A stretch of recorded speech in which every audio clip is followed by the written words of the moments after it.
Alright, now I'm recording. Do you want me to look at you or not? It doesn't matter. Okay. Doesn't matter. Just, Talk? yeah, like, Just like you're having a your conversation. your full name when you were Yeah. born. Okay. I'm ready? Yep. Okay. My name is Donata Yates. I was born on September 3rd, 1925. I was born in a little cottage on Emerald Avenue at 79th Street. It was next to the Capitol Theater, which was one of those early traditional theaters that were so beautiful. They looked like museums. And the day I was born, I was told that my father put crystals in my ear because that was the early radio thing. But I certainly don't remember that at all. And the reason I was born in this cottage on Emerald Avenue in 79th was the fact that my parents had bought a bungalow at 80th and Emerald, and it was being finished. So as soon as the bungalow was finished, we moved down to 80th and Emerald. By the time I was born, I had two older sisters, Gertrude, who was born in 1917, and Loretta, who was born in 1921. And I was the third girl and the third person in the family born. And my brother, who was 5 years younger than I, was born in our house on Emerald Avenue in 1930. And we remember when the doctor came, he had a black bag, and he told us that he had a baby for us. And we were a little skeptical about how this could be. But we stayed out on the steps of this bungalow until your father was born. And by that time, there were four of us children. So I went to, I didn't go to kindergarten because that wasn't traditional at that time. But I can remember staying at home and listening to conversations of my parents and other people. And we had a lot of guests who came to visit us, who came from England, Ireland, and Scotland when we were kids.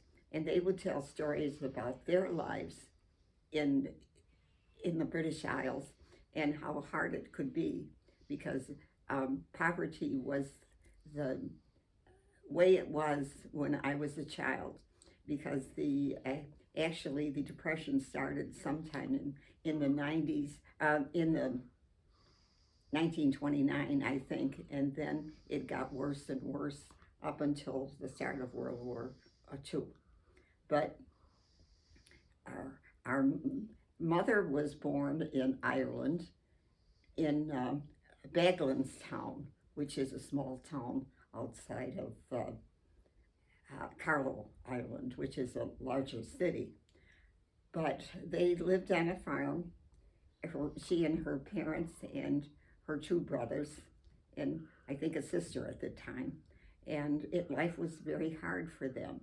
Actually, my mother had two twin brothers, and they died in a coal fire when they were young men because they were working in a plant that was not well insulated, and that's what happened to them. There was my mother, unfortunately, because of their poverty, only went to fourth grade. And that was very important to me because I realized from the time I was a child how important education was to be in my life. And but when she was 17, the family put her on the boat with a one-way ticket, and she's sailed from the town of Cove in Ireland. It was a one-way ticket, and she was sent here to take care of the 5 children of one of her cousins because he was a widower. She came into the port of Boston. Most people were coming into the United States, came by way of Ellis Island in New York. But whatever kind of ticket she had, she came to Boston. And when she got here, horror of horrors, her cousin had married again, and the one with the 5 children. And therefore, he did not have any need for her because that's what a wife was supposed to do, take care of the 5 children. But she had an aunt who lived in the town of Chicago Heights, which is south of the city of Chicago. And this aunt was a widow by the time that our mother came to the United States. And the aunt took her in, but she discovered to her horror that her aunt had married an elderly man who happened to be a Presbyterian. And that to our mother was the worst thing that she could have done. But nonetheless, she went to live with our aunt, whom we called Auntie. And Auntie had a little house on Hickory Street in Chicago Heights. And she had a lovely yard that she took great pride in, but she was poor. And she had 5 children. And when there was a freight train that rolled past her gate in the back of the house all the time. And sometimes these hobos would get off the train and come into her yard because she had an X on a post in the yard. So therefore they knew it was a safe place to go and they could get food. So they'd come to the back door and she would say, yes, I'll have a meal for you, but first I have some tasks for you. So they would cut the grass, cut wood, do all the household chores that she had in mind at a given time. And that's the way it went in Chicago Heights. But this same aunt who took these people in to feed them in return for work also found a place in her home for my mother, Margaret. And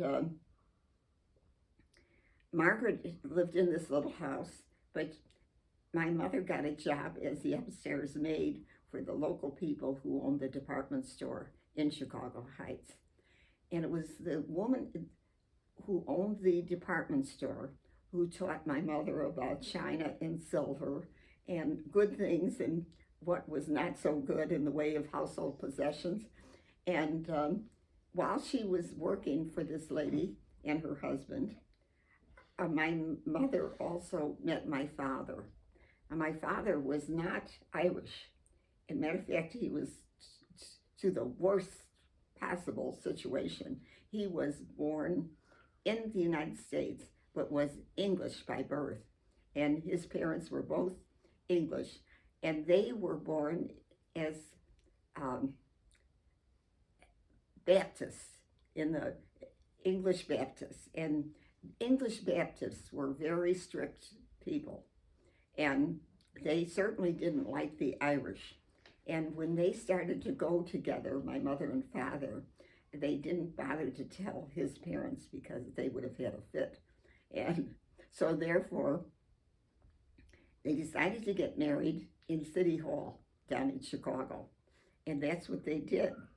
But we never knew that they were married. And my sister and I were sitting in the living room, and I was working on some paperwork for my mother. And I said to her, and what year were you born? And she said to me, which time? And Gertrude was very upset because right away she thought she was illegitimate. But it turned out that what they did was they got married in City Hall, and then they got around to telling his parents, and then they got married in the chapel, or rather in the rectory at St. Leo's Church in Chicago. But when they got married, at that time, our father had been working in tool and die, and in a plant in Harvey that was, I think that plant was still there when I was an older person. Was it Allied? It might have been. It was like a tower. Mm-hmm. Yeah. but that's where he got his first tool and die job. And but besides that, he was taking these courses at the American school, and they lived there for some years. And Gertrude was born the year after they got married the second time, which made her feel better. But the sad thing was that our mother, my father didn't go to World War One because he was needed to make this equipment during the war for soldiers. So he was home, and but our mother contracted the Spanish flu after Gertrude was born, and those signs of Spanish flu stayed with my mother all of her life because she was often sick in bed when I was a child. I can remember this lady would be there in our house and she'd stay for weeks on end taking care of my mother. And she used to make her exotic food and the rest of us would have what was left over. And then we always had to do the dishes. And I got a real aversion to doing dishes because it wasn't always under the best circumstances.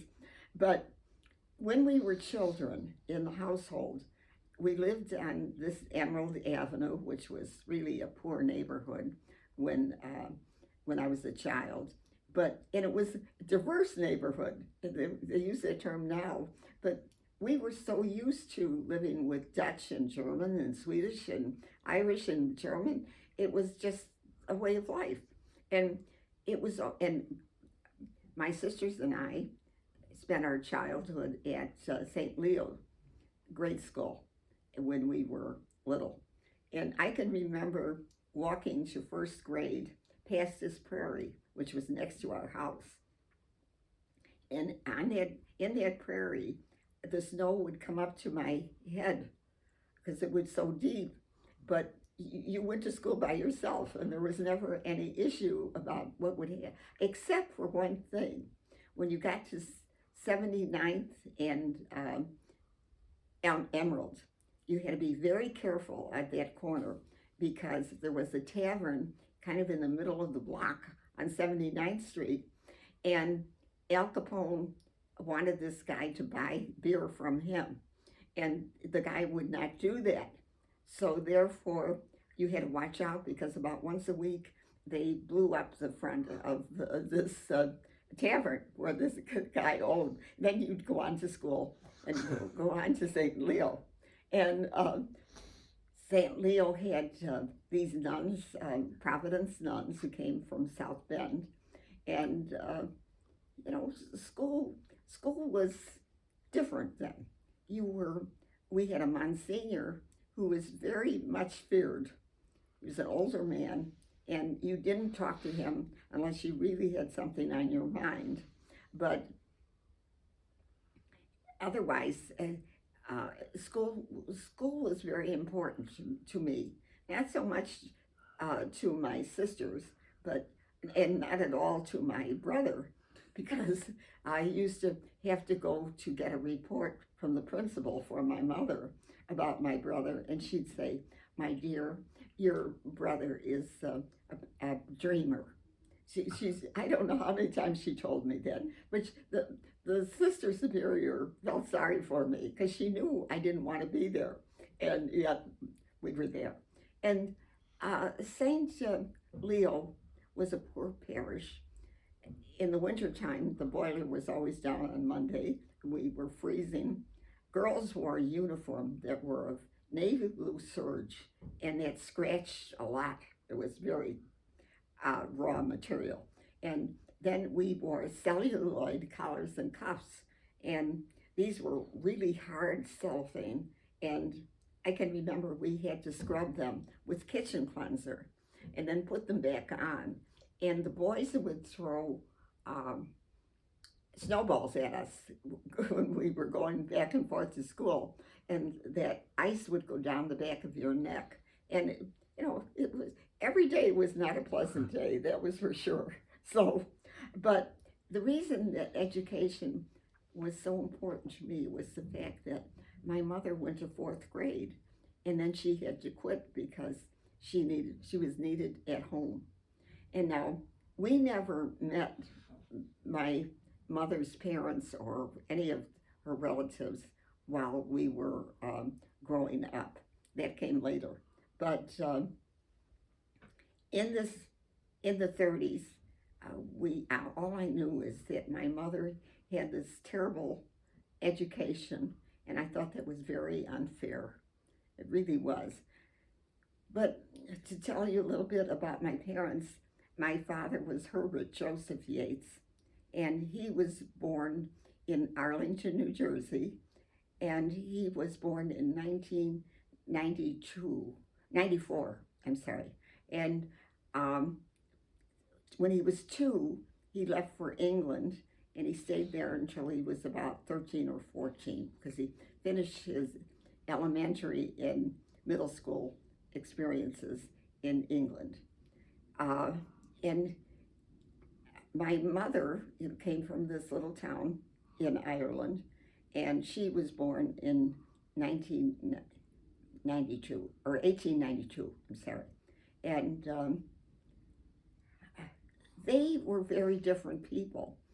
But besides going to Leo at grade school when we were kids, we also got an education from the people who came through our house. There were these Scotch and Irish and English people, and especially the ones who knew of my mother's family. They'd say, Maggie, I know your parents, I know this brother or sister or whatever. And then, of course, they'd always be welcomed. And then when they left, my mother always gave them a meal. And then when they left, she gave them a bundle of clothes and a little bit of money. And we were not rich, but my father always had a job. And he always had a good job. So when we were kids, my father had always had a list of jobs he had to do for people who lived in the neighborhood. I can remember him repairing rollers on washing machines. And besides working on practical things, they'd get calls in the middle of the night because children had high temperatures, and they had convulsions, which were really serious things then. And my mother and father would go and put the child in a bathtub of warm water and keep working with them until the child's temperature went down. So they had a reputation in the neighborhood for kind of being healers in that respect.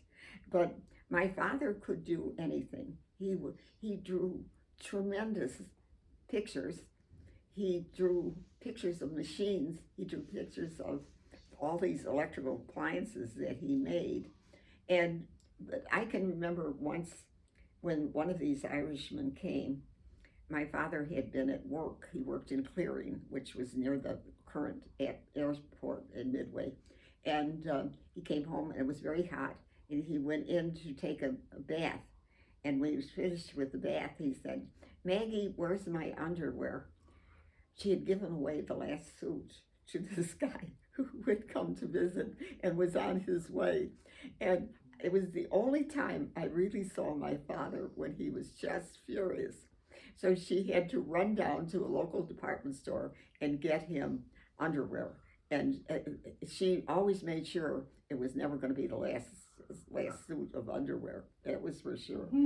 But when we were kids, besides these foreigners who we became involved with as they came and went, we also saw what was going on as far as the economy was concerned. And I can remember there was a story about Marshall Fields, and that story was that they had to reinforce the railings in that store because people who were in the stock market were jumping over and down on the first floor of the store, and sometimes falling on people and killing somebody else besides themselves. And then there were people who we called hobos, who lived under viaducts, or they lived on the prairie. And one of the things we used to see them doing was eating roasted potatoes that they made on a little fireplace. And we thought that was neat.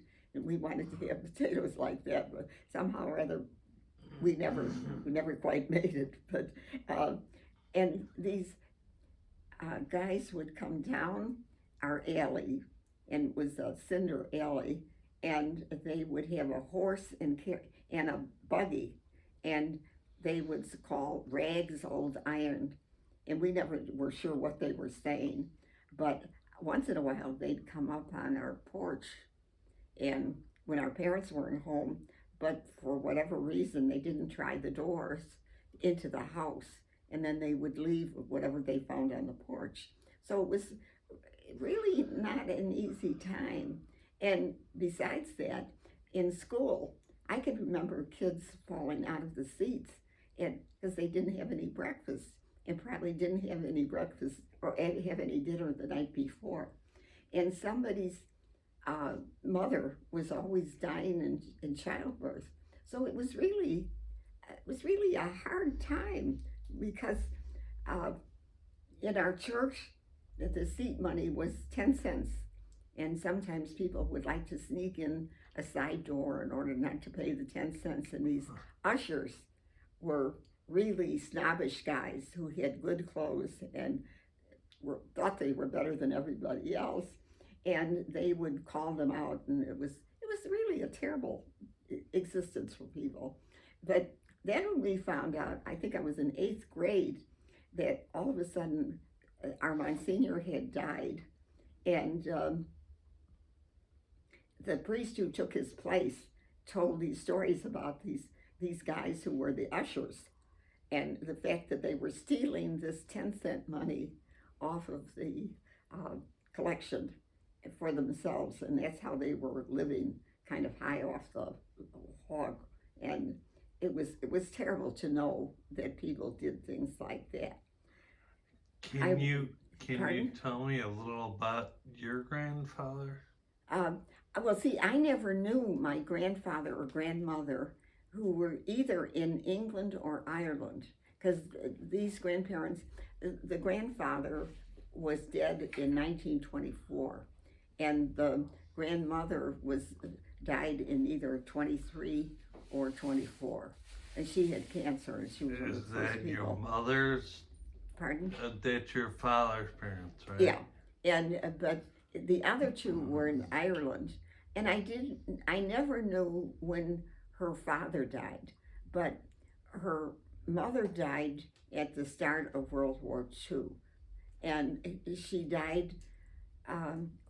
They were so hungry in Ireland that, because my mother had had this Spanish flu, she'd send me to the post office once a month, and I would get these money orders and send them to Ireland to her mother to keep them from starving to death.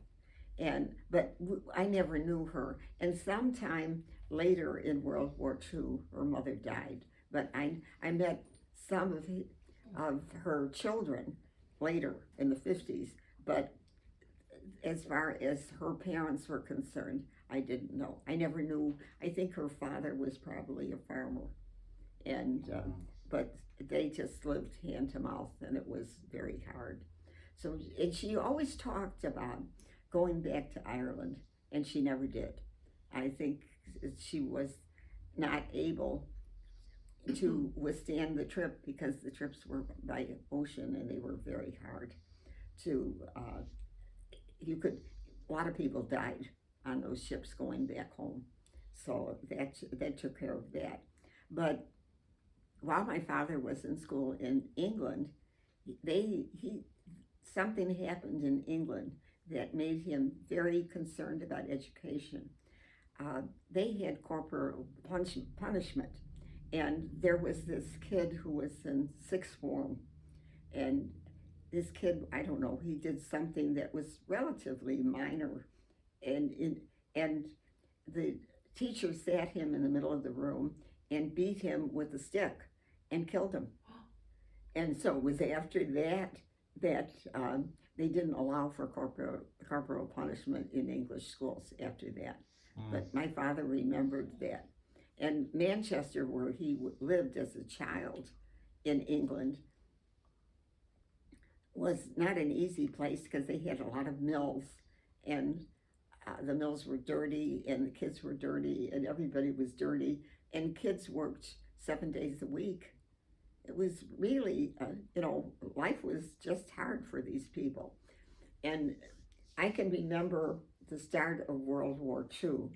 I was in the kitchen writing a book report. Now, I can remember that, but I can't remember what the book was. And I heard the announcement about Pearl Harbor. And right away, my sister Loretta, the second oldest, she had a boyfriend, and he had been raised as a foster child with a family near us. And he went down and enlisted right away. And a lot of people we knew did that kind of thing. And our father was a block captain. I used to help my father with his homework. And I was in freshman in high school. But the World War II was, I had a lot of more memories of what went on in wars then, because, we knew about the Nazis, we knew about the Jewish situation, and I can remember Hitler, I can remember Mussolini, I remember Stalin. And when I was in 8th grade, in order to get out of doing housework, I would hide behind a chest of drawers in the bedroom, and I would read the paper, the newspaper.